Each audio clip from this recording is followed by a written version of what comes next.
እና ጽኑ ይዞት የመጣው ልጅና ባንቴሮ ሻጭና ገዥ ናቸው ተብለው በቁጥጥር ስር አዋሏቸው። ሁለቱንም ፖሊሶች ይዘዋቸው ሄዱ እና ባንቴሮ ላንቺ ሲል አሁን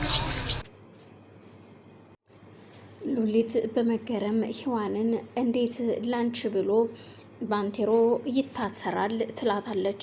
እኔም እንዳይታሰር ፈልጌ ነበረ፣ ግን ደግሞ እንደምታስቢው አይደለም። ባንቴሮ በእጁ ምልክት ሰጠኝ እንዳልናገር፣ አንቺ አይደለሽም እኔ ነኝ በሚለው እንዲጸና በምልክት ሲያሳየኝ እሺ አልኩና ዝም አልኩኝ። እናም ፊት ለፊታቸው ቁሜ እያየኋቸው እጹን ያመጣው ልጅና ባንቴሮ እጃቸው በካቴና ታስሮ ፖሊሶች ይዘዋቸው ሄዱ። እናም በእኔ ምክንያት ነው ባንቴሮ የታሰረው ትላታለች።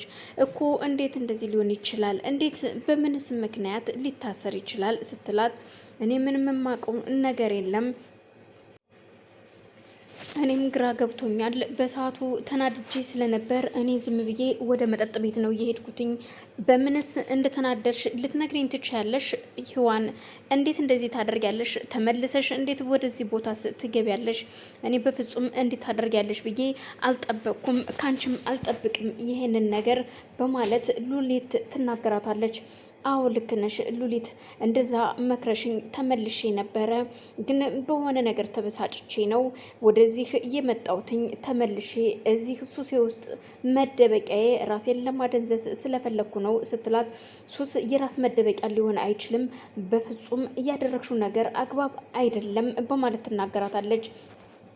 እናቷ ወደ ቤት ዴብ ደውሎላቸው እናም ልብስና ፎጣ የተወሰኑ እቃዎችን ይፈልግ ስለነበር አዘጋጅተው ይጠብቁኝ ማዘር እመጣለሁ ሲላቸው እሳቸውም አዘጋጅተው ሲጠብቁ ሮዛም ከኋላ እየተከተለቻቸው ነበረ። እናም ሮዛ ስትከታተላቸው ሁሉን ሴትዮ በሆነ ምክንያት ስበብ ፈጥሬ ከዚህ ቤት ማስወጣት አለብኝ፣ አሁን ሌባ ብዬ መወንጀል አለብኝ በማለት እናት ሴትዮዋን አንቺ ሌባ ምን እያደረግሽ ነው? እስኪ አምጪው ይሄንን ኪስ በማለት ከእጃቸው ላይ ትመነጠቃቸዋለች። ውይ ልጄ ምንም የሰራኩት ነገር የለም፣ ይሄ ምንም የሚጠቅም ነገር አይደለም በማለት ስትሰጣቸው ቆይ ምን ልታደርጊው ነው ደግሞ? አሁን ቁሳቁሱንም ሁሉንም ነገር ከጨረሽ በኋላ ወደ አልባሳት ገባሽ አይደል? አንቺ የተረገምሽ አሮጊት ከዚህ ቤት መመንቀር አለብሽ ትላታለች። በዛን ሰዓት ነበረ ዴብ ከውጭ የገባውና እባክሽን እኔ ያዝዣቸው ነው፣ እኔ ነኝ አስተካክሉ ያልኳቸው እንጂ ዝም ብለሽ ሰውን አፍሽ እንዳመጣልሽ አትዝለፊ። ሮዛ እናትሽ ታሟል፣ ይልቁንስ ከቻልሽ እናትሽ ጋር ሂጅላቸው በማለት ይነግራታል። በፍጹም ይሄ ሊሆን አይችልም። ምን ልታደርገው ነው ታዲያ? ይሄንን ለምንድን ነው የሰበሰበችው? እርግጥ ልጄ እኔ ጥፋተኛ ነኝ፣ መጠየቅም መናገር ነበረብኝ።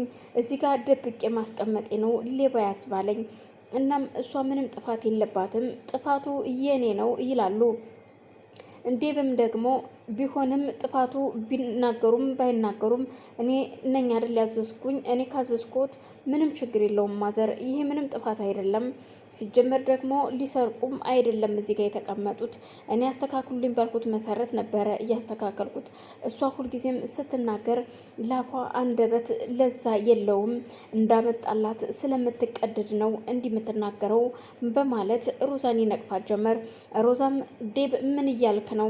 እኔ እኮ ሚስትህ ነኝ፣ እንዴት ነው ከአሮጊቷ ፊት ለፊት የምትናገረኝ ስትል ትነግረዋለች። እሱም እንዴት አሮጊት ብልሽ ትናገሪያለሽ? ይኸውልሽ አሮጊት ካልሽ ያንቺም እናት አሮጊት ናት። ስለዚህ ሆስፒታል የተኛችዋን አሮጊቷ እናትሽን ሄደሽ ለምን አትጠይቂም? እዚህ ዝም ብለሽ በረባና ባረባው ከምትናጀሽ በማለት ይናገራታል። ማዘር በቃ ይቅርታ፣ በእኔ የተነሳ አስቀየምኩት አይደል በማለት ዴብም የሉሊትን እናት ይቅርታ ይጠይቃቸዋል። የኔ ልጅ ምንም አላጠፋህም አንተ፣ እሷም አላጠፋችም፣ ጥፋተኛው እኔ ነኝና መጠየቅ ሲኖርብኝ እኔ ነኝ ዝም ብዬ እንደንትን አውጥቼ እዚህ ቁጭ ማድረጌ እኔን እንድትናገር ያደረኳት። እናም አንቺ ትክክል ነሽ፣ ይቅርታ ማዘር፣ በቃ እኔ ነኝ ጥፋተኛ በማለት ከዴብ ፊት እሷም ይቅርታ መጠየቅ ትጀምራለች። ግን እመነኝ እችን ሴትዮ ደግሞ አጠፋታለሁ በማለት ከጀርባ ደግሞ ታወራ ጀመር። ዴብም ተነስቶ ወደ ውጭ ይሄዳል።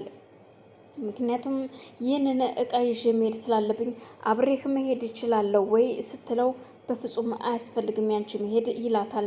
ምክንያቱም እያስያዘችው እሷን ራሷ እንደሆነች የሆነ ሰው ከጀርባ እንዳለው አውቃለሁ፣ ማን እንዲያዝ እንዳደረገው። የእውነት ግን ይህንን ቫንቴሮ ስለምን እንደማያደርግ 100% አውቃለሁኝ። ግን የሆነ ሰው ከጀርባው አለ፣ እንዲህ አይነት ሴራ እንዲሴርበት እየተዘጋጀ ሴራ ነው በማለት ሲናገር እሷም ትደነግጣለች።